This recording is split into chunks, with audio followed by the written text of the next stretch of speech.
You know, every sale lives or dies on one thing. That's belief. Not belief in the product, belief in yourself. If you don't believe that you're worthy of success, you'll keep sabotaging it. And today, I'm going to walk you through the fix. I'm going to show you how to change that once and for all. And I'm going to show you how to sell from the frequency of confidence, not doubt and uncertainty. I'm excited today because I get to talk about two of my favorite things. One is sales. If you know me, you know I love sales. I love salespeople. I love the sales process. I could sit and watch and geek out on sales training videos all day long. And then my favorite book, the book that literally changed my life, the timeless success principles of the book Think and Grow Rich by Napoleon Hill. This exact copy of the book, it didn't look like this when I was given to it. It was 1990 into 1991. I had started my first business. I was 22 years old. I was a high school dropout. I took a couple $100, started a cleaning company, and I was going door to door trying to build the business. And I was about a year and a half in, and I was stuck. I was probably making $17,000 a year. I was working, 60 or 70 hours a week. And I walked into a guy's office to try to pitch my cleaning services. And he sat me down. His name was Patrick Hayes.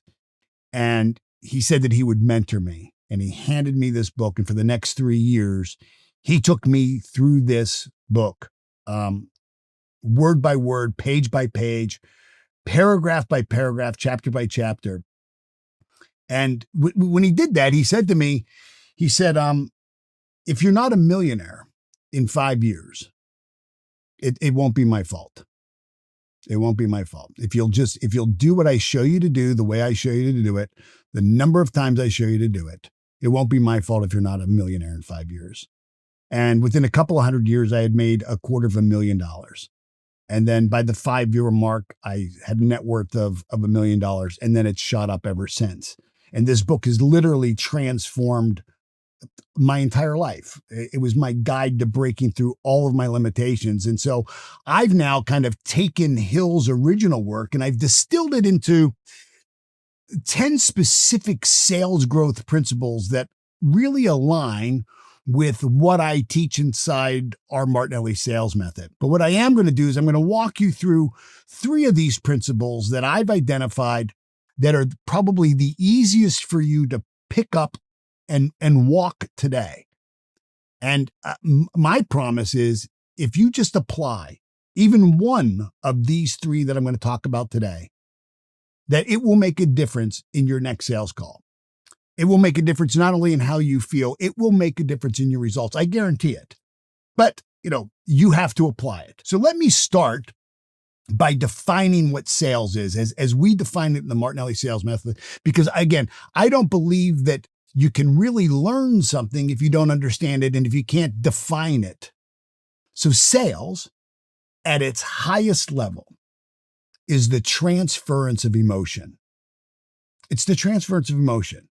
So let's just camp out there for a minute, because if we think about it, as human beings, I think all of us would agree, we are spiritual beings. We're gifted with an intellect, and we live in and through a physical body. So we're simultaneously living on 3 planes of existence. But the GPS system that kind of guides us and navigates us when we're thinking correctly, feeling correctly, behaving correctly, is our emotional state. We are emotional beings. And our emotions, if we think about it, is the expression of our body and our thinking and our spiritual energy. We call it emotion. It's energy in motion. It's energy that's being expressed. So we're saying that sales at its highest level is the transference of this emotion. When people buy, they buy on emotion. What's motivating the behavior to buy, to say yes, is emotion. It's not information. Write that down. It's not information. You're going to hear me say this over and over and over and over again. Something that Rick Roberto pounds away in all of our sales training is that telling is not selling. Giving somebody facts and figures and giving them all the information and talking about the features and benefits, that doesn't sell somebody. That gives them information and knowledge, but that doesn't drive behavior. Emotion does. I always give the example of the, 65-year-old middle-aged guy who, all of his life he dreamed about owning, a sports car, a convertible sports car. He's wanted it all his life. And now all of a sudden he hits 62 or 63 and now he's got enough money. And he goes down to the dealership and he buys this candy apple red sports car convertible and pulls into this driveway. And his wife comes out like, what? Like $110,000 car. And he gets out and starts telling her about the great gas mileage and safety features, right? He starts telling her about all the features and benefits to justify the emotional decision. So a sale occurs when there's a transference of emotion. And the primary emotion isn't enthusiasm. It's not excitement. It's not even want, wish, or desire. It's certainty. It's certainty. Think about the last purchase you made that was $1,000 or more. You didn't make that decision to spend $1,000 or more when you were in doubt, when you weren't sure. In order for you to make that decision, you had to feel the emotion of certainty. You had to know that that the person you were talking to knew what they were talking about and understood your problem. You had to be certain of them. You had to be certain that whatever the product, the widget, or the service was going to solve your problem or fulfill your need. You had to be certain of that. And you had to be certain that the company that was standing behind the product or the service or the sales professional was going to be there if something went wrong. 3 tenths of certainty. And I think this is key. And you'll see as we continue how we talk about the development of certainty and the transference of certainty. It's going to come up over and over again during the entire training. So sales at its highest level is the transference of emotion. The primary emotion is certainty. And if we're transferring emotion of certainty to the buyer, the only place your prospect, your buyer can get certainty is from you, which means you have to have certainty in you, in what you're selling. You got to believe in what you're selling. You have to have absolute certainty in who you are, in what you bring to the table, the value that you bring. Like I said, who you learn from matters. And you have to believe that, there's lots of sales training you can have, but I certainly believe in me. I certainly believe that the best person you can learn from in sales is me. I have a level of certainty, a self-belief that's not arrogance, it's awareness. And so I'm going to transfer that to my prospect. And you need to be able to transfer it to your prospect.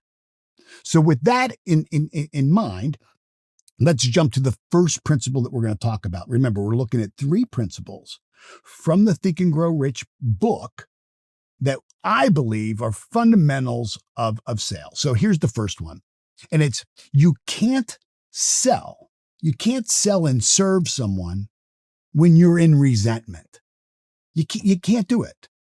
Now, that may sting a little bit, but it's true. You can't sell and serve when you're in a state of resentment, not because you don't care about people, not because you're not talented, and not because you don't understand the market. It's because resentment blocks belief.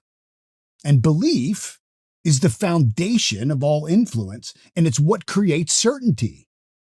How can you have certainty if you don't believe in yourself? Now, let's define for a moment this word resentment, because I've got a different definition than most people. Most people, when they think of resentment, they think it's of anger. Resentment is this.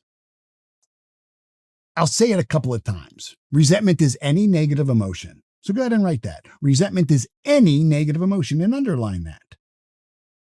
It's any negative emotion that you carry, that you feel.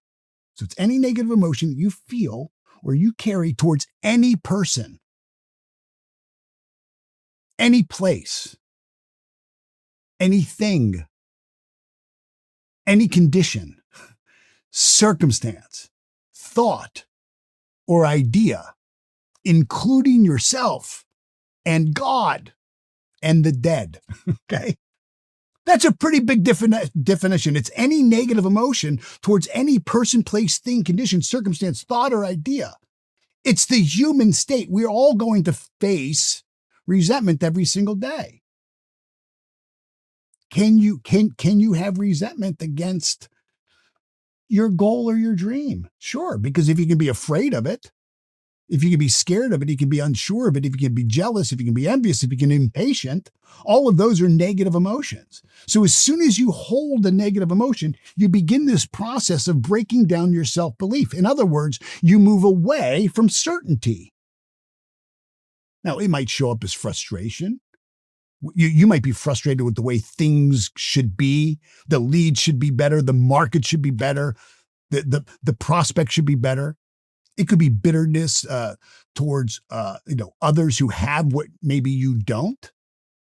It could be guilt about maybe you receiving more than maybe you think you're worth, or you see other people struggling and you don't think it's fair that you're doing so well, or you're doing more than you're doing better than anybody else in your family. Resentment could even show up as doubt, whether you think you're worthy of what it is that you really want. But here's what I want you to hear, is that every ounce of this negative energy, every ounce of resentment that you carry towards money, can you have a resentment towards money? Absolutely. Can you have a resentment towards success? For sure. Think of a negative emotion. Could you have a resentment towards people who are rich, towards yourself in the sales conversations? See, here's what I want you to understand is that whenever you're holding on to a resentment, and there's people who resent rich people. I've had them come up to try to sell me, and I could just tell that people just thought I was just some rich guy that got lucky. And I could feel their energy when they're coming to my house to try to sell me a service. You're not hiding it. You can feel it. You felt it from other people. When there's something wrong with somebody, you can just feel something's wrong. You say, "What's wrong?" "No, I'm fine." You know they're not fine. "Everything okay?" "Yeah, sure, everything's good." You know they're not good. You can't hide that. You leak that energy. And I'm telling you, your prospects can feel it. They can feel when you don't like them. They can feel whenever you're withholding your own discretionary goodwill. And when it comes into sales, I see this kind of resentment energy show up in two main areas that sabotage salespeople's results. First is there's a resentment towards money and wealth. So if you were raised like I was, around messages and around people, my mom, my grandparents, aunts and uncles, is that the only way rich people got rich was that they didn't pay their fair share. That rich people are greedy, and that the only way that rich people got ahead was that they took advantage of people like our family. That's what I was programmed to believe.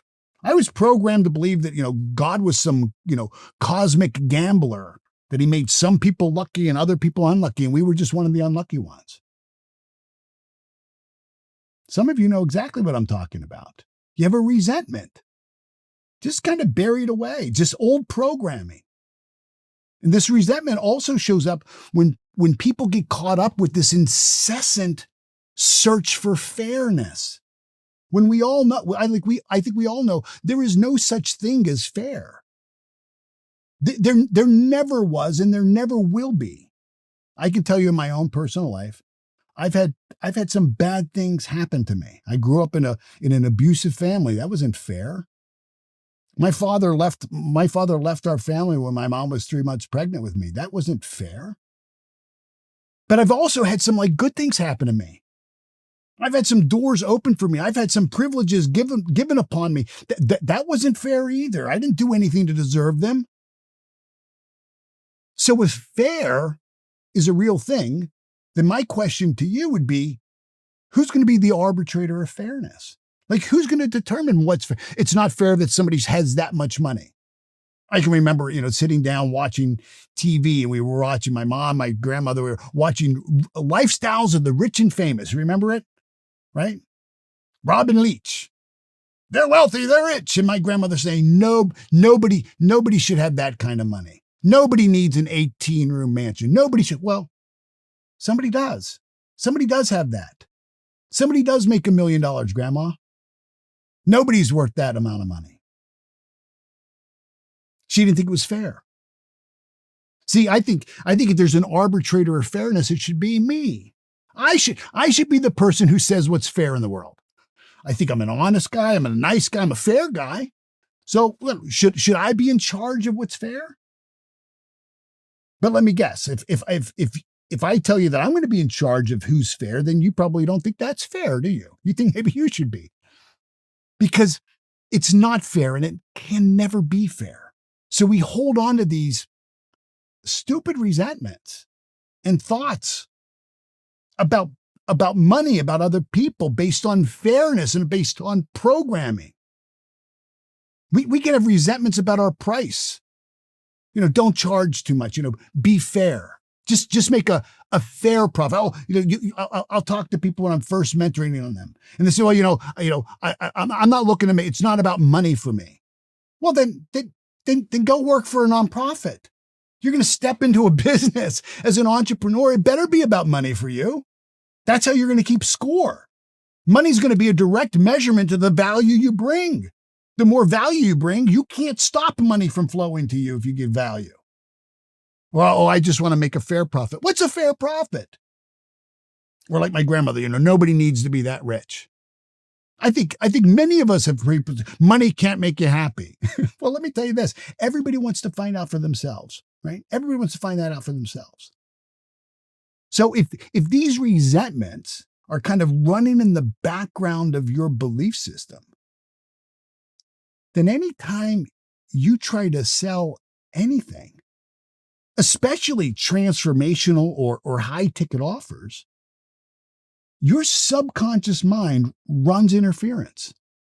Just kind of whispers into your awareness, like, who do you think you are to charge that much?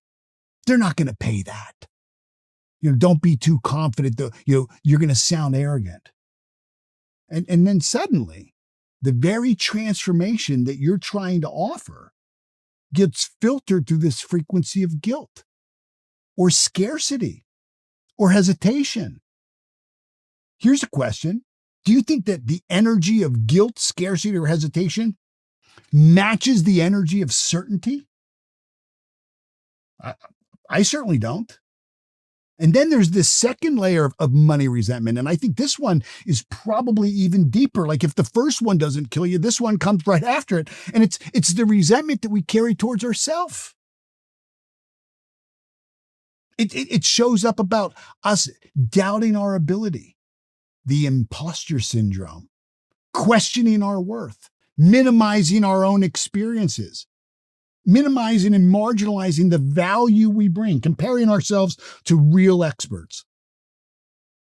It's so interesting that when we start in the Martinelli method, the program is broken down into 4 pieces. And the first syllabus is called the messenger, where we're going to talk about you, and we're going to challenge, like, what do you really believe about you? What do you believe about the market? What do you believe about the value you bring?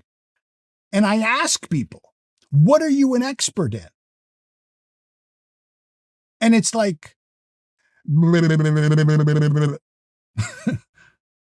nobody wants to say, well, I wouldn't say I'm an expert. Well, then go get better. Well, I don't know that I'm an authority. And see, what they do is they think that for some reason that level of humility earns them points in the market. Like, oh, wow, he's so humble, or she's so humble. Adrian Rogers said, that's not humility. That's rebellion. Like if you have the potential to be the true expert, if you have the potential to be an authority, if you've been given the gifts to develop yourself and you're not developing them, why are you wasting God's gift to you? And I see and I hear it all the time. People come into the program and they diminish their successes and they diminish their achievements because they don't want to be seen as arrogant. They don't want people to judge them. It sounds like, I'm not ready yet or I'm not enough. There's only two fears in the world, right? That every other fear comes from I'm not enough and I don't have enough. Or I'm not the kind of person who gets to succeed like that. I believe that. The first half of my life, I sabotaged myself because I truly believed that I didn't deserve the success that would have come because I hadn't gone to college. And you'll never amount to anything unless you get a formal education. I took the lazy way out. And lazy people shouldn't be successful. That was my belief system. I truly believe that about me. I don't want to come across as salesy or, I don't want people to think that I'm just in it for the money. Or, I'm going to start small and we'll kind of just see what happens. Or, for me, it's all about the mission. It's not about money. It's about the mission. Well, let me tell you, the word mission is in the word commission. There is no mission without commission. You can't have a mission without money. A mission without money is worthless. It's worthless. What good is it to have this mission and you lack the money to be able to affect change? Mother Teresa understood it. She took a vow of personal poverty, but she was one of the wealthiest women in the world. She was so rich, she didn't need money. She could point to a piece of land in Calcutta and billionaires around the world would fight over who was going to build her the hospital. That's how much influence she had. But she understood she couldn't help people with an empty basket. She needed the basket filled. And she got really good at developing really meaningful relationships with really wealthy people in order for her mission to survive. It's not about the money, it's about the mission. Well, then you better get serious about earning commission. This is not humility when you do this. It's resentment. It's resentment of your own identity and it's resentment of your own worth. And here's the consequence. If you resent money, if you resent people who have it, if you resent the process, if you're going to buy into the narrative of today that, the rich people are evil and we're going to go all against, capitalism. There's an alternative. Go look at it in Cuba. Go look at it in Venezuela. If you're going to resent money, you will sabotage your sales. If you resent yourself, you will never allow yourself to succeed. Because remember, you don't get what you want in your life. You don't get what you want. You get what you believe you are allowed to have, what you are worthy of. So now let's tie this in to a principle that Napoleon Hill talks about. So again, for those of you who aren't familiar, Think and Grow Rich is a result of interviews that Napoleon Hill did with 25,000 people over a 20-year period. 500 of them were the wealthiest, most successful people of the time. He's interviewing them during the early 1910s, 20s, publishes the book in 1937, okay? Right during, publishes this in the midst of the Depression. But he interviews and studies Edison, Ford, Rockefeller, Alexander Graham Bell, the Wright brothers, four U.S. presidents. I'm talking heavy hitters.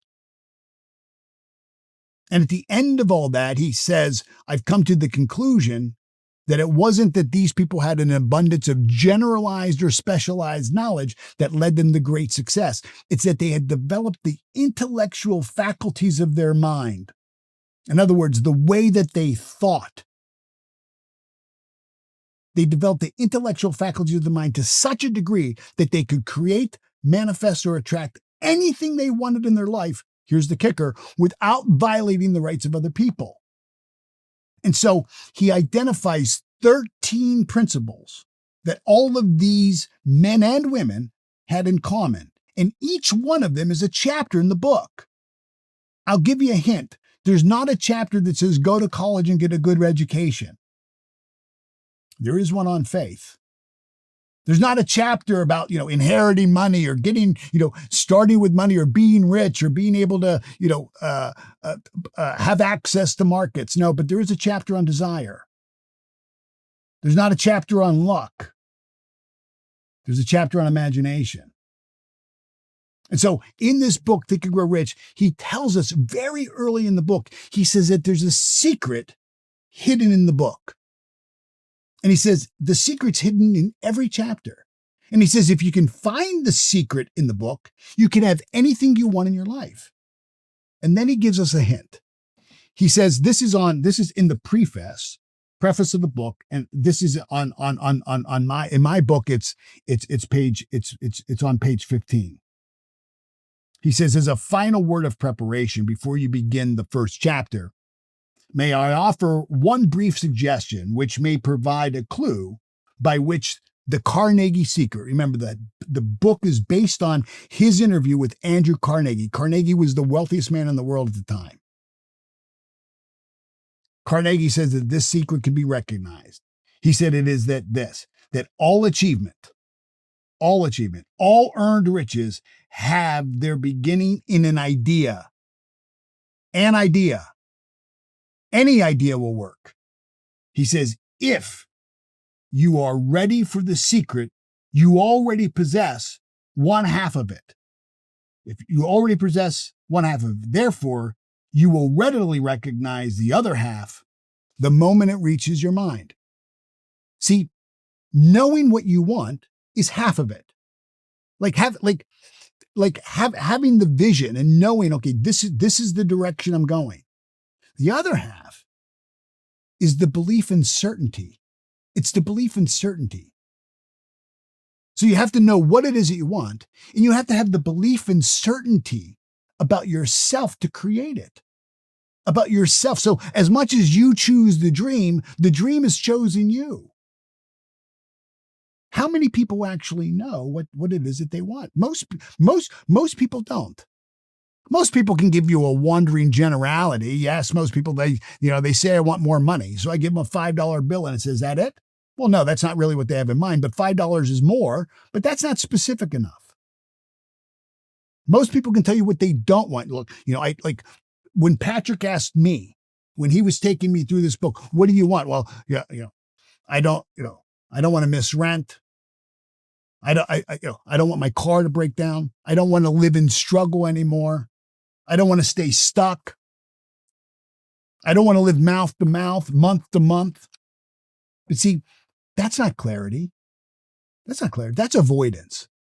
And Hill says you have to know what you truly want, not what's safe for you, not what's safe for you to go pursue, not what's risky. Because again, here's what I have found. And I've mentored literally, some of you have known me for 12, 15 years. I've mentored tens of thousands of people. And what I've found is that most people have desires up here and levels of willingness here. They'll tell me, look, I'll do whatever is necessary. But then when the time comes to do it, to take the risk, to invest the money, to go out and cold call, to start, to share your dream with other people, they're not ready, or that's not, they're not quite ready to do. Their willingness to do what's necessary is far short of their desire. Again, it's not what other people, it's not what your spouse wants or what your parents want. It's not what other people approve of. It's what do you want? Because clarity of your desire is the first step towards certainty. That's what aligned selling and breaking the pattern of resentment all begins. Now, it doesn't stop there. It starts there. And Hill also tells us, this is on page 41, and this is in the chapter on desire. This is on page 41. He says, there's a difference between wishing for a thing and being ready to receive it.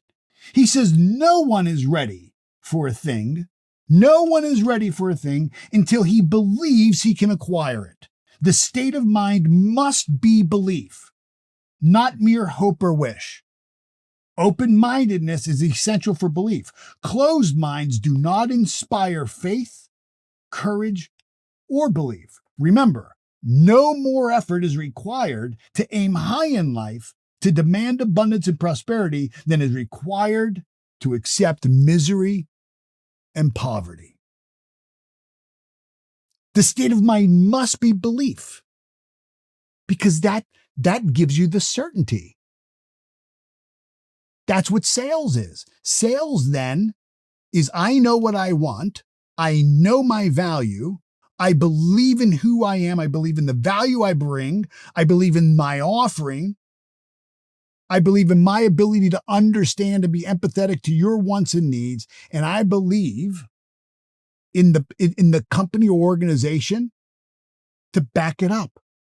I believe I can help you. And sales is when I can transfer that level of certainty towards you. And you know that I understand what your problem is. You know that I'm empathetic to your wants and desires. You know that I'm integrous. You know that I'm in alignment. And when a person has that level of belief, all things being equal, and sometimes being unequal, there have been times, like, I'm not the cheapest guy in the world to do business with. I know that. I'm not looking to be the cheapest guy in the world. That's not my goal. I know people have paid more for me, but I also believe they got more. I believe they got what they paid for.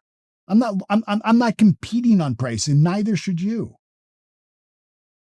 The state of mind that you have to have, it must be belief, because belief creates certainty, and sales is the transference of the emotion of certainty.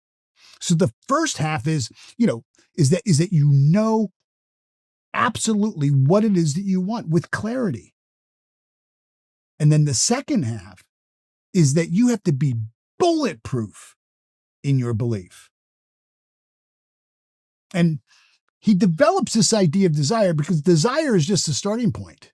You also have to believe in your ability and your right to have it, that I'm worthy of it. Like, I truly believe that the richer you get, I believe that everybody around you becomes richer. I believe that I believe that when a rising tide truly does lift all boats. That if you really want to fight poverty in this world, the best thing you can do for poor people is not be one of them. That's the best thing you can do. At its lowest level, your success will inspire others. I cannot tell you the number of times people have come up to me and said, you know what, geez, I'm a high school dropout. I'm a stutterer. I spent the first half of my life as stuck in a stuttering pattern. I've had people come up and say, man, I was emotionally and physically abused too. And wow, what you said today really inspired. I'm going to change my life. Yeah, it's not just a belief in your product. That absolutely matters, but it's not enough. I'm talking about belief and certainty in yourself, that you are capable, that you are valuable, that when somebody buys whatever it is that you're selling, that when they buy it from you, there's a value that you bring. There's a value in doing business with you, that you're worthy of a result. Because I'm telling you, your prospect can feel it. You feel it. You feel it. So whatever you feel and believe about yourself, you're always transmitting that out to the universe. People feel it. Now, they may not be able to identify it. They may not be able to put their finger on it, and they may not even tell you about it. They may smile and say, this is great. Thank you so much.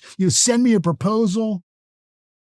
And then, you think you've got your best friend in the world when you leave the sales call. You think, geez, that couldn't have gone better. And then all of a sudden, the next day, your best friend turns into Casper the Friendly Ghost because you're calling them in crickets.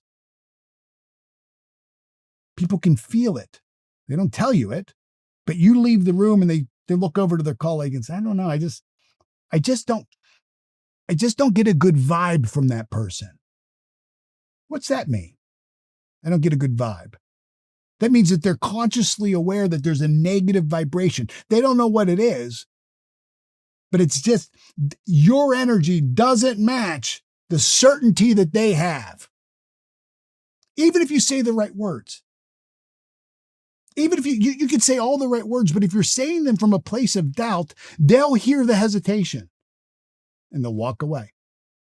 See, people want to buy from people who have absolute certainty. They want to buy from people who are rock solid in their belief about themselves. Holly and I are doing a renovation in our backyard. It's quite the undertaking. This is a $1 million renovation to the back of our property. I've spent nearly $250,000 on statues to go into the back of the property. And now we've got to install those statues. Well, one of them is almost 8 feet tall, weighs 6,000 pounds, coming from Italy. It was in an estate in Florence. And now I'm interviewing people who can help install them. And there's one guy that I talked to, and in the first, 17 seconds of the call, I knew he was the guy. He just had absolute certainty in his ability to be able, like I was asking him the first couple of questions, and he just interrupted me and said, "Hey, look, I do this every day of my life. And I know this is new for you, and I know you got a lot of money invested in this, and I know you got a million questions and you're unsure, but I do all the work for the Miami Museum. I do all the work for the Norton Gallery. I did all the work for Dale Chihuly's for all of his glass library. So you're in good hands. I know for you, this is a big project, but I'm absolutely sure we're going to be able to get you through this. So just relax. Like, what's the biggest challenge you have?" And that was it. He's been in the house 4 times. He's brought in 4 or 5 guys over. They got an entire plan. He's about 25% more expensive than everybody else, and I could care less. He is so rock solid in his belief and his ability to deliver on the promises. Let me give you an idea of a way to think about this. And it's the idea of cybernetics, right? Cybernetics it comes from the work of Dr. Maxwell Maltz. He was a reconstructive plastic surgeon.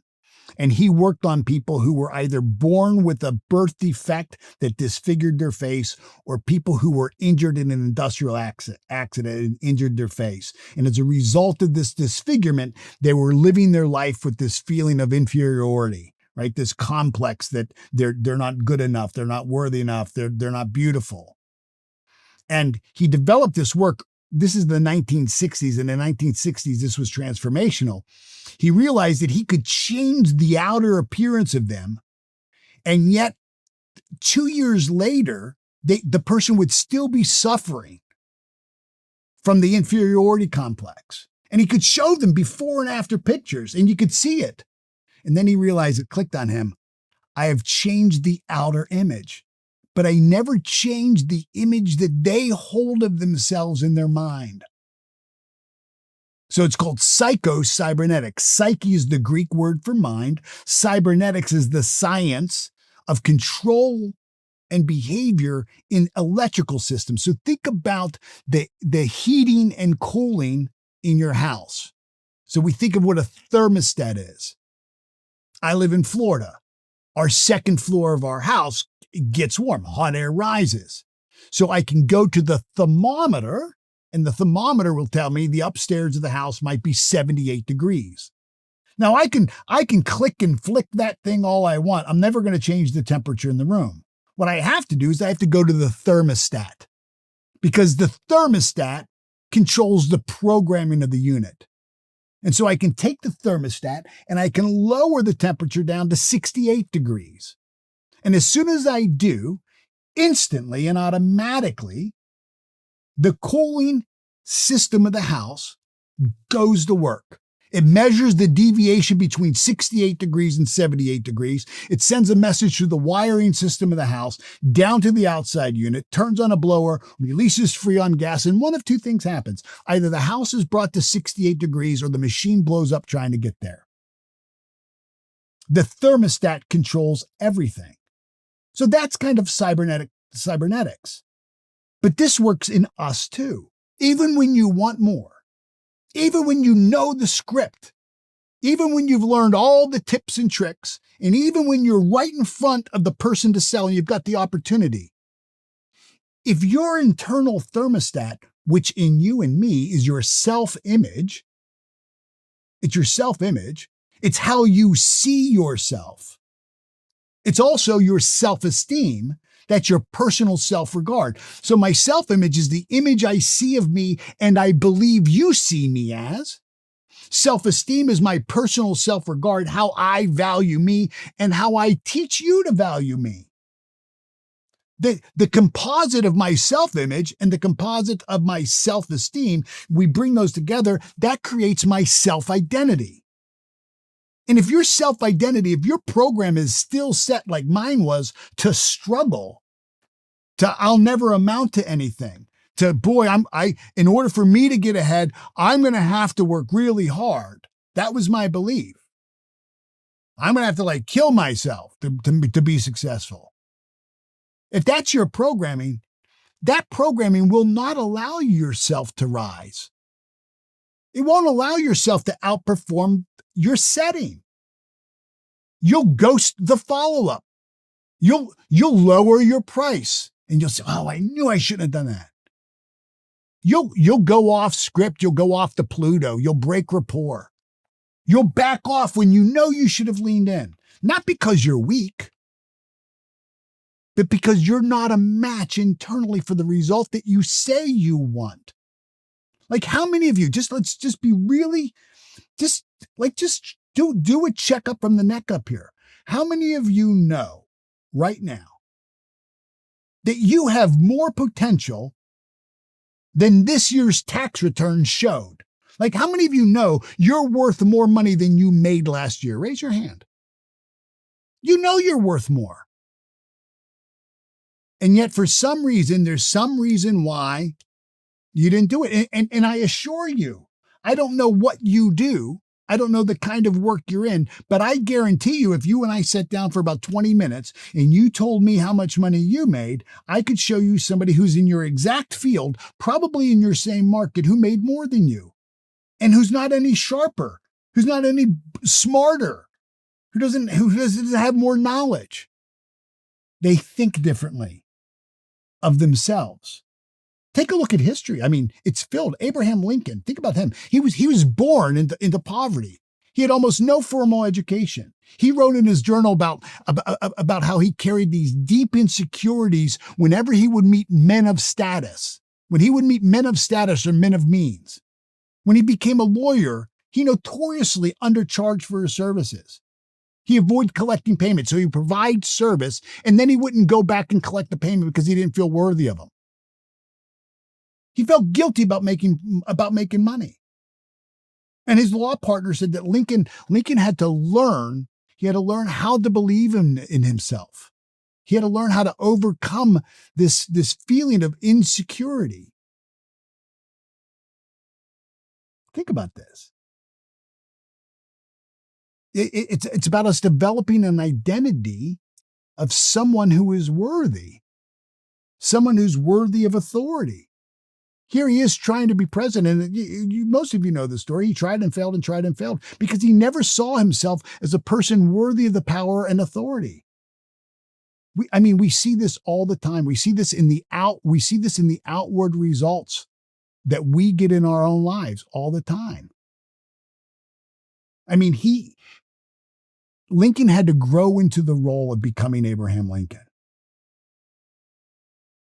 But what we don't see in Lincoln's story is we don't see the change that he had to make in his own self-belief to eventually achieve his goal. All the internal work that he had to do himself, for himself, in order for him to first see himself as worthy of everything that he wanted, and then the world saw it before he ever could become president. Again, we have these idioms, we have these belief systems. Don't be greedy. You'll never make it without a degree, or you got to be realistic. So Napoleon Hill tells us, this is on page 111. This is in the chapter on imagination. He says, if you are one of those who believe that hard work and honesty alone will bring you riches, I was one of those people. I believe, what my grandmother said was, you've got to work hard. You got to do honest work if you're going to get ahead. But listen what he says. He says, if you're one of those who believe that hard work and honesty alone will bring you riches, he says, perish the thought. It is not true. He says, riches, when they come in huge quantities, are never the result of hard work alone. Riches come, if they come at all, in response to definite demands based upon the application of definite principles and not by luck or chance. Generally speaking, an idea is an impulsive thought that impels action and creates an appeal to the imagination. All master salesmen know that ideas can be sold where merchandise cannot. Ordinary salesmen do not know this, and that is why they are ordinary. Think about that. That is why they are ordinary. And so that's the kind of shift that we're talking about. This isn't just something that you're thinking about. This isn't just something you kind of flirt with. This is something you've got to buy into. And it's hard because this isn't about hustle culture. This is about choosing your identity. It's about choosing who you're going to be, what you're going to stand for, what it is that you value. Again, he says, if you're one of those who believe that hard work and honesty alone will bring you riches, perish that thought. Because that's what I believed. That's what I believed for years. That, in order for me to get rich, I was going to have to work so hard. It was going to be really hard. I was going to have to work long hours. And the truth is when I really broke free and I really started to make a large amount of money, I was working a lot less hours than I was when I was mopping floors and cleaning toilets. See, it's about choosing how you see yourself and how you see the world, because sales doesn't reward effort. It rewards belief in action. So here's what I want you to do and what I want you to remember. If you resent money, you will reject sales. And if you resent yourself and your own success, you will reject success, because resentment, any negative emotion, automatically cancels your ability to receive what it is that you say you want. So, what do you really want? And then you begin to reprogram this new belief. And it starts with one simple daily practice. And this comes right out of the playbook for the Martinelli sales method. Take 5 minutes each morning. Just try this for a week and answer these 2 questions in writing. Okay? Here's the first question I want you to write down.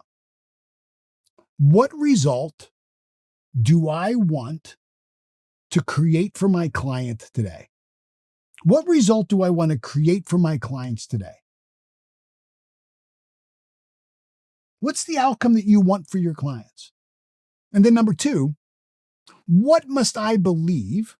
What do I have to believe about myself in order to help them receive that result?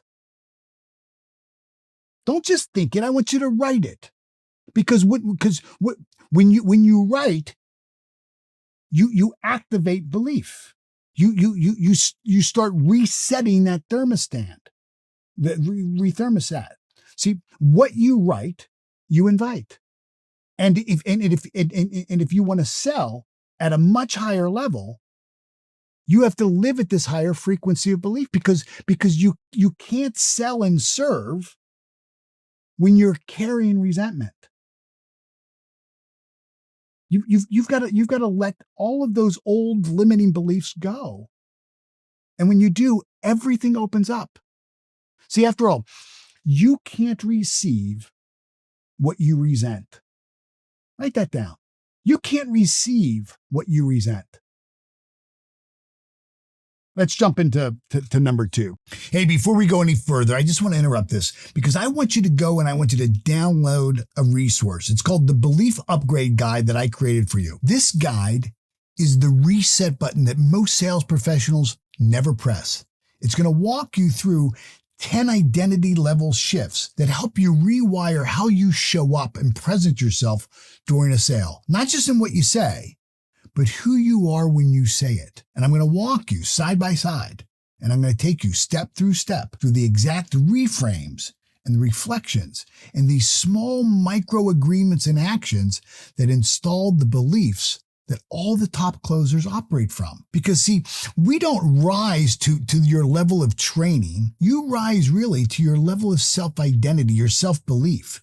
We never outperform our own self-belief. If you've ever said, I know what to do, I just don't do it consistently.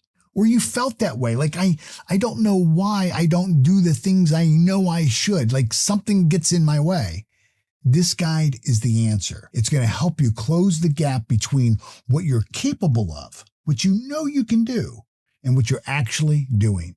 Because if you think about it, that's really the biggest gap in life. The gap between what we know and what we do. And by realigning your own belief system behind your actions, you don't need more scripts. You need the internal congruency to carry yourself to the next level. It's called praxis, the integration of belief and behavior. And this guide is going to show you how to build it. Now, the link is right there in the description. Download it now and let's shift what you believe so you can shift what you create. And then come right back and watch the rest of this video. Number 2, the principle is that you can't wing it. You can't fake it. And you absolutely can't rush it. Okay? You can't do that with sales, right? Sales is a skill. And just like learning to play an instrument, learning to play a sport, learning to become a plumber, an electrician, a dancer, a martial artist. Sales is a learnable and it's a teachable, it's a trainable skill, but you have to do the work. And again, in the book Think and Grow Rich, he makes it really clear.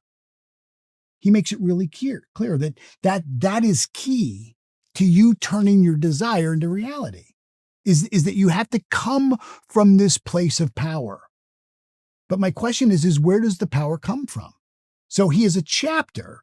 Remember, each chapter in the book is a principle of success. There's 13 chapters.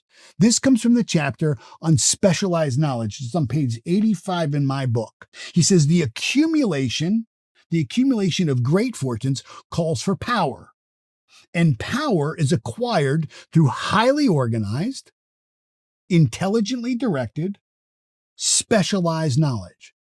Highly organized, intelligently directed, specialized knowledge. Now, here's the key. He says, but the knowledge doesn't need to be in the possession of the man who accumulates the fortune.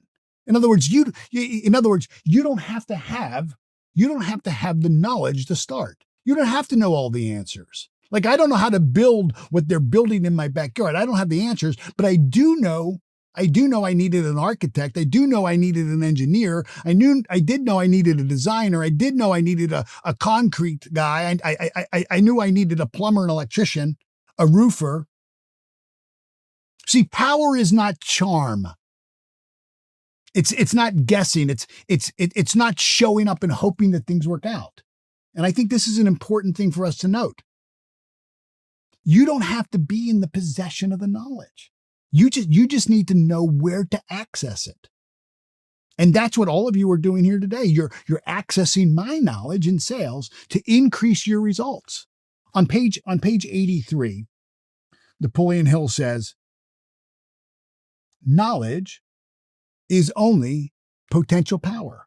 It's only potential power. It only becomes power when it's organized into definite plans of action and directed to a definite end. That's what he's talking about. Knowledge is only potential power. I mean, what good is it? And we see people all the time. They take course after course after course after course. And then they go back to work and they start doing the job. And all of a sudden the results go right back down. And the manager, the owner says, oh, but you know better. And they say, I know. Well, why don't you do it? I don't know. But you went to the course. I know. You got certified. I know. You learned all the closing techniques. I know. You learned the script. I know. Well, why aren't you closing? I don't know. It's because they never changed their inner belief. You could gather all the knowledge.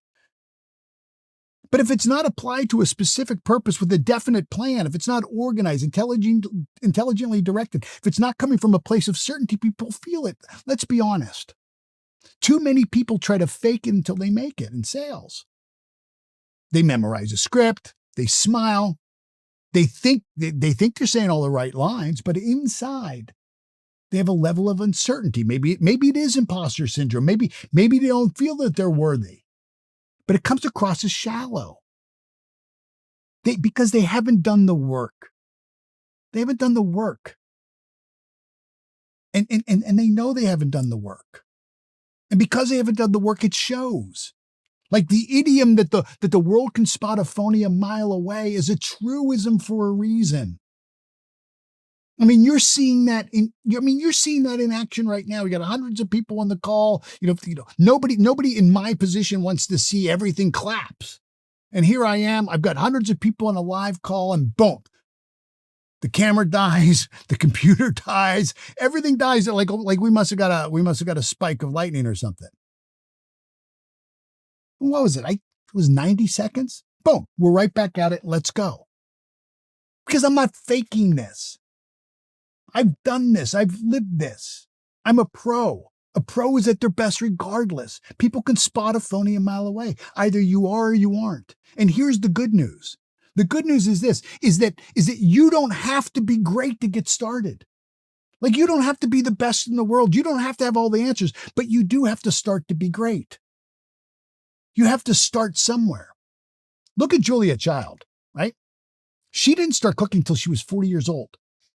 She wasn't born into success, and it certainly didn't come naturally, certainly if you watch some of her earlier shows. But what she did was she developed this passion she had for French food. She had a passion for it. And she enrolled in culinary school at like 42 years old, and then she studied with top chefs. She paid whatever price. And again, watch some of her early shows. They're hysterical because back then they didn't remove the bloopers. So she would take a souffle out and it would pop right on the countertop.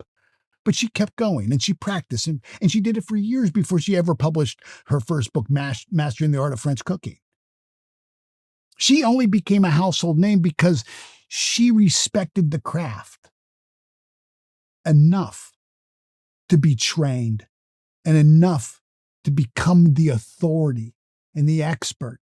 If you've ever watched an interview with her, and I would encourage you to go back and watch some of these people. When I share these stories, watch these people. Watch an interview with her. Watch one with Johnny Carson. She is an absolute authority. She's an expert. And all kinds of things go wrong. The lights fall, the microphones fall. All kinds of things go wrong in the studio while she's filming her show, and she's just perfect. She didn't fake her way into becoming America's most trusted voice in culinary. She earned it. And that's what Hill is telling us right here. You don't need to have all the knowledge, but you do need to know where to go access it. You got to have a plan. You got to have a strategy. Highly organized, intelligently directed, specialized knowledge. That's what we've created with our sales program. It's highly organized, it's intelligently directed, and it's all the specialized knowledge you need to be able to master the art. You need a plan, you need a strategy, you need a mentor, you need a process. And you need the humility to say, look, I'm not where I want to be yet, but I'm willing to do whatever it is that it takes to get there. And I'm going to tell you, what it's going to take is probably more than you think right now. When I started my journey into personal growth, I certainly didn't realize that I was going to spend, well over $1 million in my own development, in books and seminars and workshops and private mentoring. I've shared the story of, I've hired Lisa Sasevich before, $25,000 for an hour to ask her 3 questions. Why? Because she had the experience and the expertise I needed for an event I was doing. And if I wanted my result, I had to go and find the person who had the knowledge. So let me pause here and just give you something that's directly out of our curriculum. In the sales process, it's not about pressuring somebody, right? It's not about, navigating the conversation so you force them into a yes, where you say, well, do you want to meet on Tuesday or Thursday, right? And so I'm limiting their choices. It's not about that. It's about clarity. It's about clarity. It's about clarity of purpose. It's about clarity of outcome. It's about clarity of value. And it's about clarity of who you are, because clarity comes from mastery. It comes from mastery. It comes from this level of absolute certainty. And so if you know next week you've got a sales call, or if you don't have a sales call lined up, but if a call were to come in next week, that you'd be winging it, which means you're unclear. If you're still guessing, what should I say?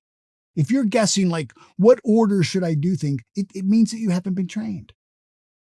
If you're still hoping that maybe your true talent will shine on the call, or maybe they'll see your true giftedness, you haven't developed the skill of communicating your value.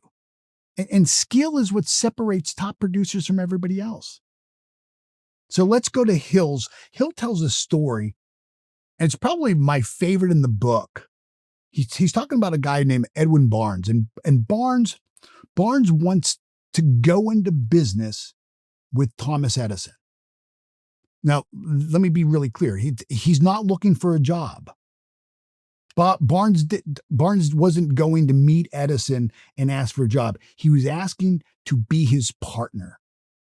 And I guess I have a love for this story because in 2010, I went to have lunch with John Maxwell. And I wasn't going there for a job interview. I wasn't going to ask John, hey, can I work with you, or can I work with your team? Can I manage? I was going with John asking for a partnership. I wanted to be John's partner. So Barnes goes to meet Edison. He's got no money. He's got no connection. He doesn't even have an invitation. At least I had an invitation with John. But he showed up anyways.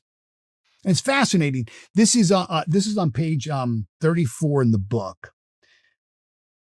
And this is on the chapter on desire.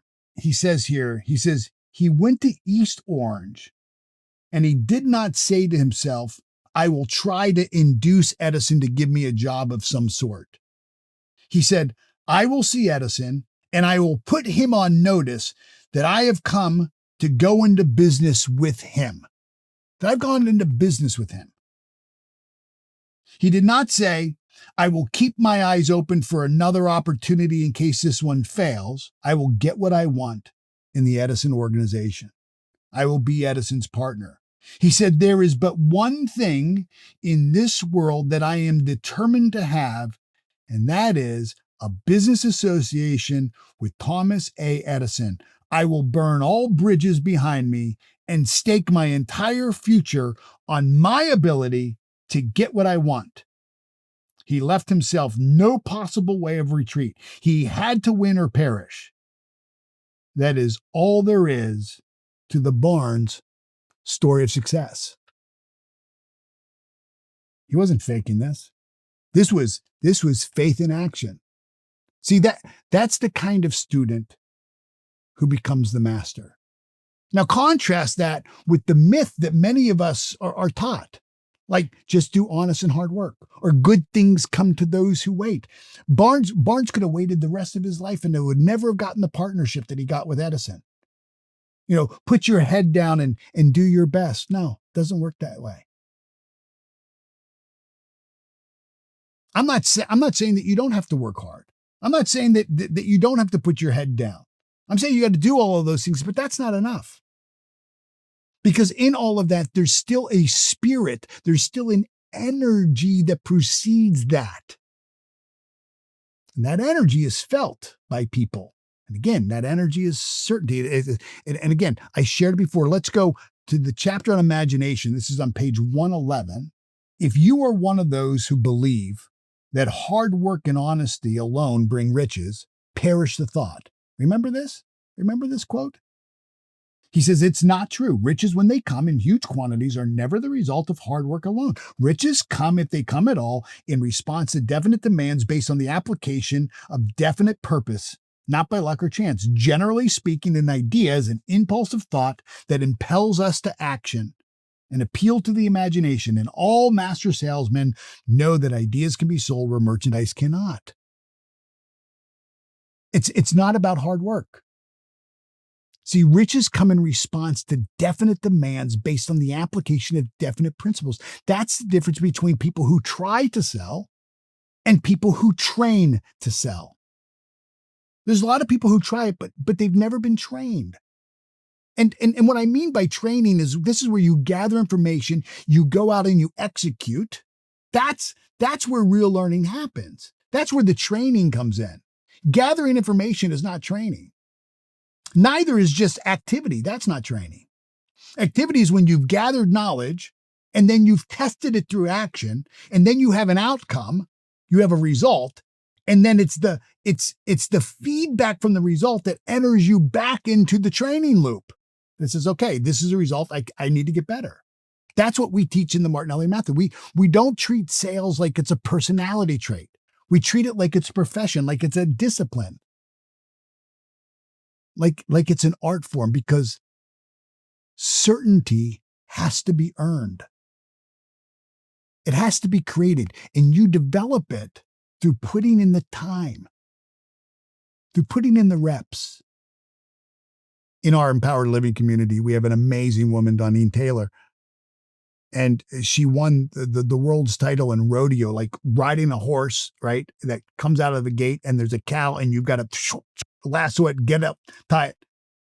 And I think she won the world title at something like at 48 or 50 years old. And I asked her when she was here for our vision retreat, and she said, Mr. Martinelli, it's about the reps. I got my reps in. I trained. You look at, watch the documentary on Michael Phelps. The kid gets up every morning at 2:30, drives an hour, right, to the pool. His mom drives him. And then he's swimming for hours before school. He's getting in the reps. So let me give you just a real shortcut. I think everybody wants shortcuts, and here it is. Everybody wants to close fast. Everybody wants the perfect objection handler, the irresistible, what's the one line I can say? And here's what I have to say about shortcuts. The only shortcut in sales is mastery. It's mastery. Anything less than that, people can just sense that you haven't done the work. They can sense that you're not confident. They can sense if you don't really believe what you're saying.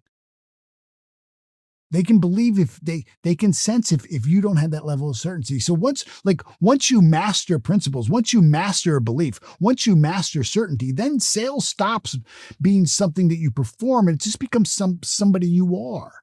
You don't have to think about it. It flows naturally.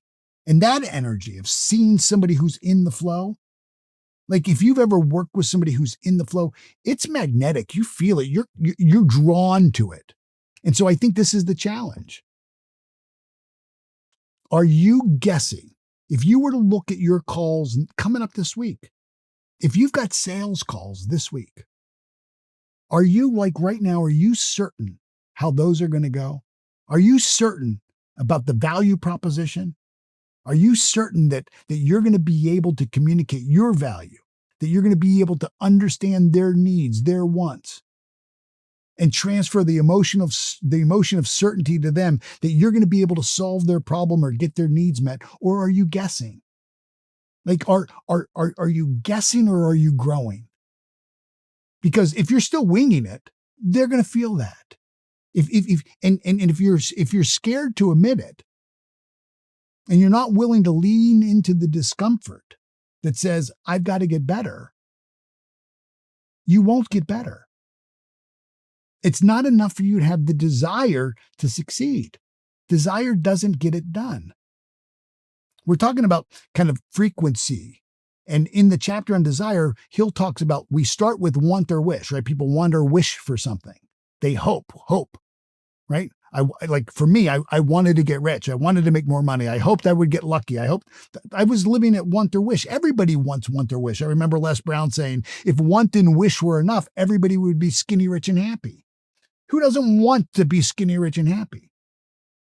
But it goes beyond that. It can't be want or wish. And it goes beyond just desire. Everybody desires to be better and to have more and to have greater influence and a greater impact.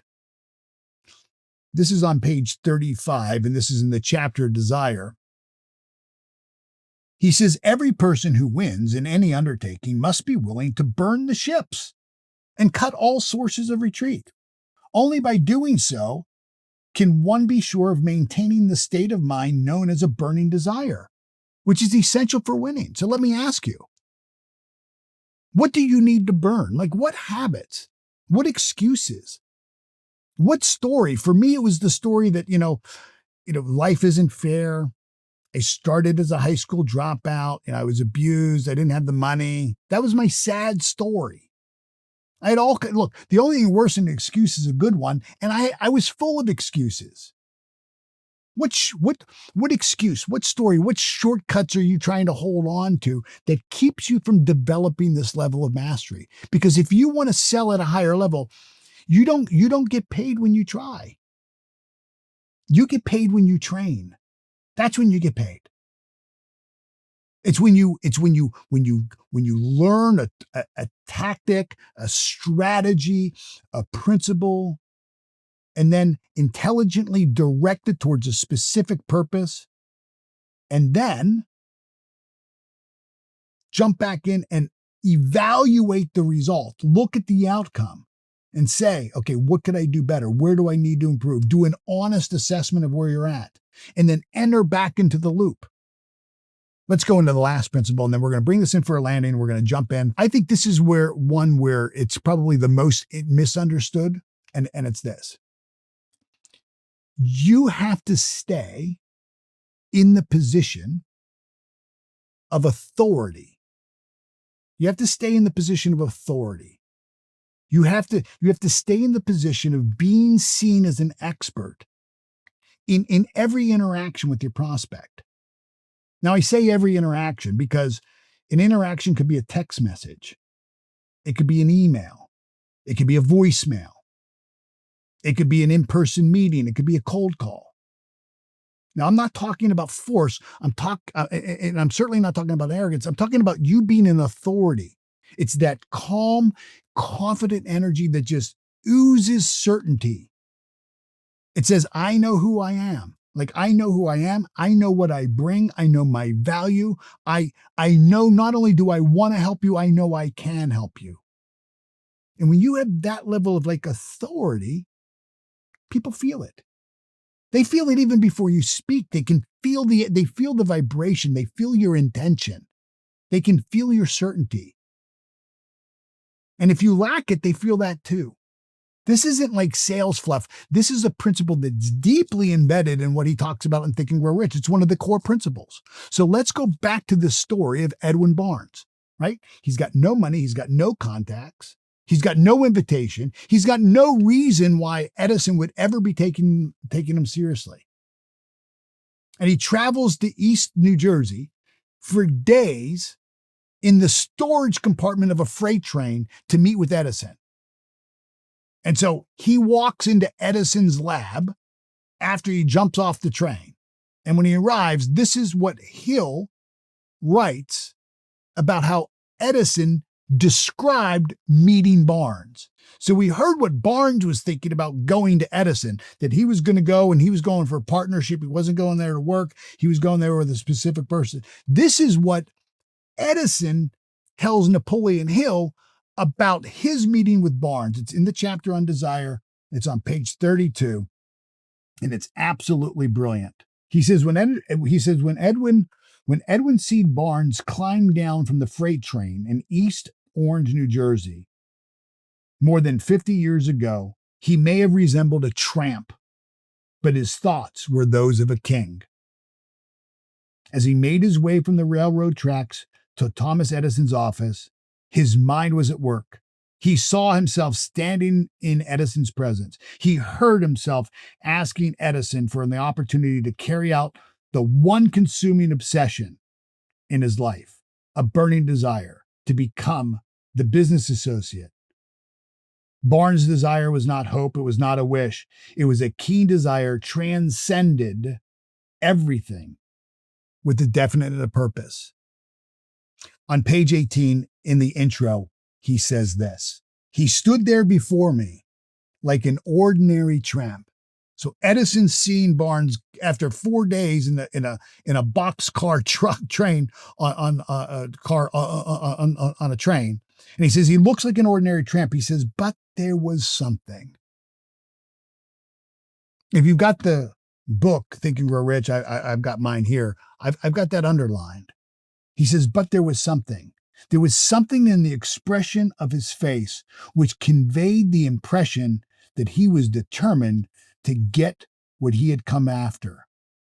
I had learned from years of experience with men that when a man really desires a thing so deeply that he's willing to stake his entire future on a single turn of the wheel in order to get what he wants, he is sure to win.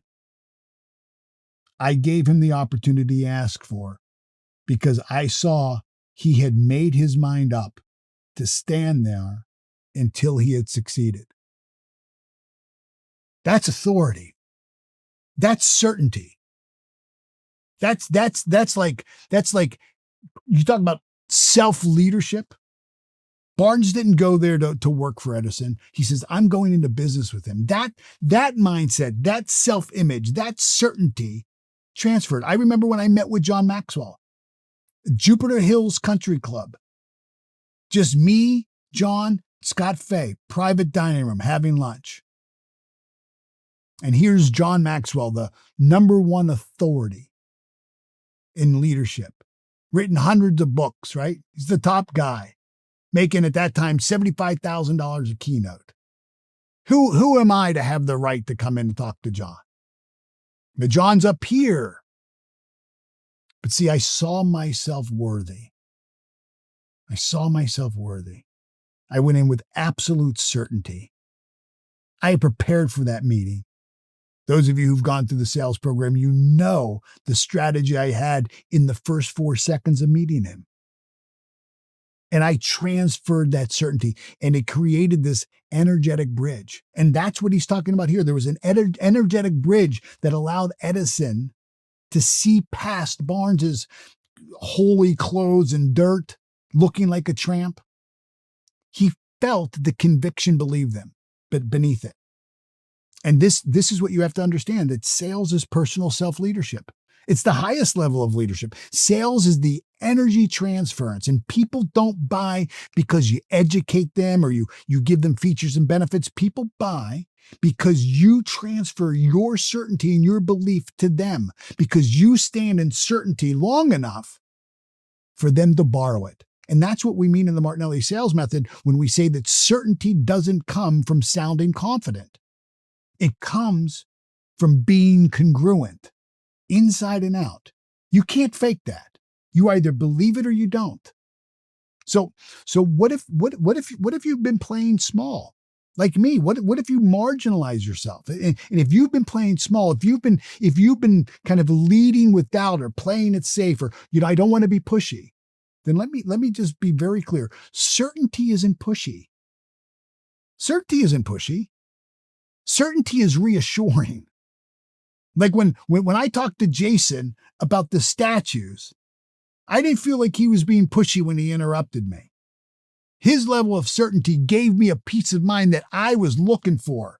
That's what I wanted to buy. I wanted to buy somebody who could make me feel like this wasn't going to be a big deal. Like, my $250,000 investment wasn't going to, marble statues weren't going to be tumbling all over the concrete deck. See, people don't want to follow somebody who's unsure. What you want is you want to feel that level of certainty.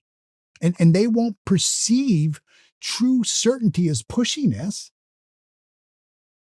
They don't perceive it as pushiness. They want to follow somebody who knows, they know they have the answer. And they know if they don't have the answer, they're going to figure it out. And they want somebody who's ready to serve them, who's willing to serve them. I think this, like a great modern example, as anybody who's followed the NFL is Tom Brady. Like Tom Brady wasn't the greatest known athlete. He was 199 in the draft. He wasn't the biggest. He wasn't the fastest. But when he walked on the team, he told the owner and the coach that they had made the best decision the organization had ever made. And he believed it in himself. And he prepared for it. And he planned for it. And then he played like it. And then he became it. And when it was his time to lead, he didn't hesitate. He walked on like a champion and performed like a champion. And that's exactly what Napoleon Hill meant when he described Barnes showing up looking like a tramp, but thinking like a king. So let's go back to Hill's formula. Now this is on page 55 here. The subconscious mind will transmute into its physical equivalent by the most direct and practical media available in any order which is given to it in a state of belief. So think about this. The subconscious mind will transmute anything into its physical equivalent by the most direct and practical available way in any order which is given to it in the state of mind of belief or faith. And that order will be carried out. In other words, that when you tell your subconscious mind to create something, it begins at once to find a way to create that in your life. It takes it as a directive. In Psychocybernetics, Dr. Maxwell Maltz talks about the subconscious mind as being a servo mechanism, meaning that any direction you give to the subconscious mind, it automatically believes and automatically begins to transmute. Your subconscious mind is deductive. It has no ability to reject an idea. It just accepts whatever idea it's programmed with. It doesn't reason. This is why, I got to be careful because I've got two young boys. I've got an 8-year-old and a 9-year-old, and admittedly, we keep them in our own little bubble, and they still believe in Santa Claus. Now, it's amazing to me because these are two really smart kids, right? I mean, they're in like year 3 or 4 of Mandarin Chinese. They talk to each other in Chinese. They're like 2 years ahead in school. They're super smart. But yet, because since the earliest of times, we've programmed into their little minds this idea about Santa Claus, they've never rejected the idea. They don't even question it.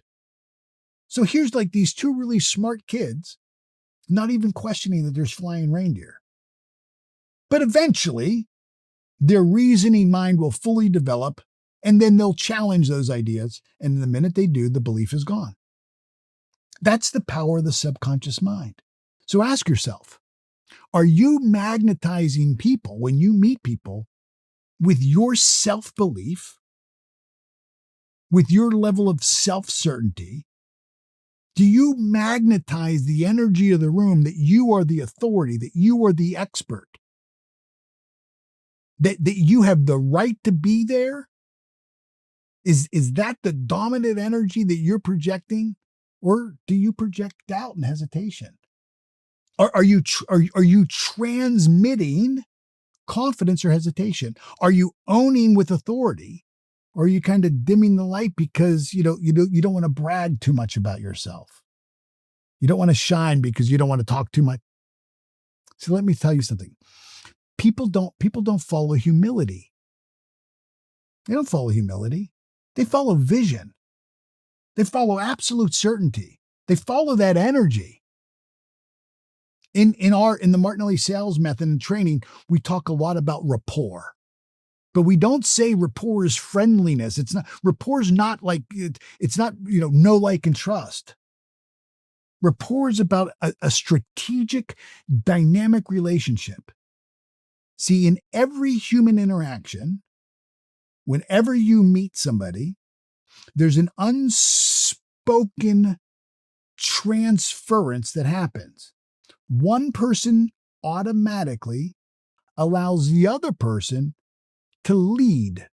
And so one person steps into what we call the originator role. That's the authority. They're going to lead the conversation. And the other person steps into the role of subject. Now, we have all been programmed since a very early age, this dynamic and how we are supposed to behave in it. As an example, when you go to a doctor, we've all been trained that anybody in a lab coat or a stethoscope and a couple initials after their name, that, MD stands for, minor deity, right? We treat doctors like gods, right? And that, when we go to the doctor, we listen to what the doctor says. We do the same. We've been trained with, if you go to a karate school, whoever the black belt is, right? They're the authority. They're the expert. If you go to a dance studio or a yoga studio, we've been trained. The teacher, whoever that person is, they're the authority. We're the subject. But when you go into a sales call and you're meeting with the CEO, you're meeting with the director of HR, who's the authority? Who leads that dynamic? And what we teach in our method is you've got 4 seconds where you have to step in and you have to claim that role. You have to be the authority. Your job is to lead the dynamic, not through domination, not through power, but through the emotional appeal of certainty, that the prospect sees you. And like Edison saw Barnes, that there's something about you. You carry yourself. That in the first 4 seconds, they say, this guy's sharp as a tack. This lady's sharp as a tack. They're enthusiastic about hell. They're enthusiastic as hell about what they're talking about. They're passionate about what they're talking about. They believe in what they're talking about. They carry themselves with this level of authority. And you know that in the first 4 seconds when somebody meets you. When you meet somebody, you know it. It doesn't take you long to form an opinion. And I'm not talking that I'm not saying that stays forever, because all that gives you is the next 4 seconds or maybe the next 10 seconds. And you can lose it. You can break that level of rapport. How? Say something dumb. Talk off topic. Go off to Pluto when you're talking about it. Ask a question that you should have known the answer to, like, how long have you been in business? What does that have to do with what we're talking about? And why don't you know how long I've been in business? You're coming here to get my business, and you're asking one of the most basic questions that you could have found out if you went to my website. You didn't even care to go to my website. You don't know how long I've been in business. Like, one of the first things I do when I interview people who come to work for me is I ask them, what have you done in preparation of today's interview? Like, have you gone to my website? Like, what's our current offer? What are we selling right now? I mean, you're coming to work for the company. You're taking an hour of my time for me to interview you, and you haven't even been to my website. You don't know what we teach. You don't know how many subscribers we have. You don't know anything about the company. You're coming here for an interview and you know nothing about the company. That doesn't build certainty in me for you. See, The buyer doesn't want to have to carry the weight. The buyer doesn't want to educate you. That's your job. So if you collapse into kind of people pleasing or you collapse into indecision, do you think that inspires certainty? They won't feel safe. When you casually said, no, oh, I'll get back to you next week. I'm sorry. You're going to get back to me next week? Good luck. My schedule's packed. We book my schedule 90 days in advance. What do you mean we're going to just wing a meeting? No, we're not. You don't take it seriously enough for us to, break out our appointment books now and firm up a time? They won't feel certain. They want you to take the lead. And then the sales falls apart even before you even begins. So sales isn't just like any other skill. It's also a posture. Like when you walk into the room, your presence, your energy goes first. When you open up a call, your energy speaks louder than your opening line. And if your energy is, I'm unsure, or I'm nervous, or I hope this works, they feel that and they mirror that back to you. But if your energy says, look, this is the next step. I'm here to guide you. I know exactly what you need. I know exactly how we're going to get there. You're safe with me. This is the easiest, simplest, safest decision you can make to get your wants and needs met is doing business with me and my team. Now that's leadership. And ultimately, that's sales mastery. So the challenge is to kind of stop selling like you're a guest in somebody's house. Oh, thank you so much for taking the time. Like they're so important. You're not there to beg. You're there to guide. You're the authority. You're the authority. Like when you go to see your dentist or your doctor, they say, oh, geez, thank you so much for, coming in for your appointment and seeing us today and being on. They don't say that. You're there to lead. And the moment you decide to stop trying to be liked and start transmitting clarity and certainty and decisiveness and purpose, that's when sales gets fun. And the truth is that your prospect is craving that, especially for those of you that are selling like coaching services. Somebody wants to hire a coach who has more confidence than they do. They want to hire a coach who has more certainty than they do. They want to hire a coach who really believes in their ability to solve it. So here's the foundation we laid today. Number one is you can't sell someone if you have any resentment towards money, towards yourself, towards your value. If you don't believe you're worthy of wealth, or if you think, that, you're not worthy of being able to serve other people, you're going to sabotage your sales without even realizing it. And Think and Grow Rich teaches us that belief is the fuel for your action. Number two is you can't wing sales. You can't fake it till you make it. You can't rush it. It's a skill and it requires learning and it requires highly organized, intelligently directed, specialized knowledge. Success doesn't go to the lucky. It goes to those who train. And number three, you have to stay in a position of authority. People just won't listen to what you say. They feel your energy. So if you radiate belief, if you radiate certainty, if you radiate clarity, you lead the sale. But if you project hesitation, if you use hedging language like I think, or I think about it, or maybe, you lose trust before any objection is even given. So these principles are foundation. They're the foundation of what I call magnetic selling.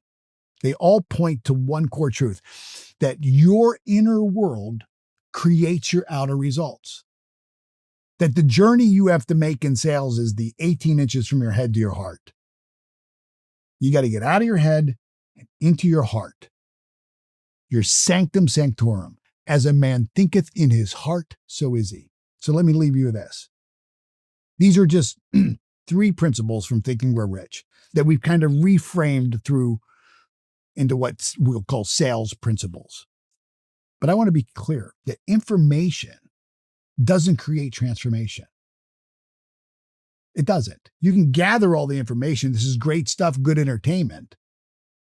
But until you apply it, it's implementation that allows you to get the feedback and then the repetition and the support. That's what's going to move the needle. And so you have a little bit of an insight today into like the internal side of sales. You've seen how belief and preparation, the posture, like I want your business, but I don't need your business. I'd love to do business with you, but I'm not going to beg. I'm not going to lower my price. I'm going to stay in the position. I'm an expert. I'm an authority figure. Can shape every decision and every outcome that you're getting. But if you want to stop guessing, if you want to take the guesswork out, if you want to start closing at a higher level, and I mean consistently, you're going to need a process. You're going to need mentorship. You're going to need a community. And you're going to need to decide that good enough is no longer good enough. So you are probably closer to being able to go to your next level than you think. But you've got to take the next step. And that's what I want to invite you to do. We have a link right now in the chat. And all we're asking you to do today, we're not asking you to buy anything. Not asking you to buy anything. We're asking you to schedule a call and just hear what we offer. That's it. Schedule a call and talk with someone on our team and share with where you are, kind of where you feel like you might be stuck, and listen to what we have to offer. If it's a match, if it feels like if you believe that we can help you and that we want to help you, then they're gonna provide you with a solution, and they're gonna offer you the opportunity to join into our sales mastery program. And if you do that during the rest of this month, the month of July, there's some special bonuses that we've put together, and they'll tell you about those. It costs you absolutely nothing. If the conversation goes for more than 7 minutes, it's because you want it to. Like, we truly believe what we teach. Like, you'll know in the first 5 minutes if we're fit. You're going to know in the first 5 minutes if we have something of value that can help you. So go right now. If you are not currently in a sales training program, if you are not currently actively engaged in getting better at selling yourself and your services, then you need to be. You are either moving forward or backwards. There's no such thing as inertia, especially when it comes to growth. And our program is priced so affordably that you can't afford not to do it. That in most cases, if you were to increase your sales by 1 or 2 sales of whatever it is you're selling, it will more than pay for your enrollment into the entire program.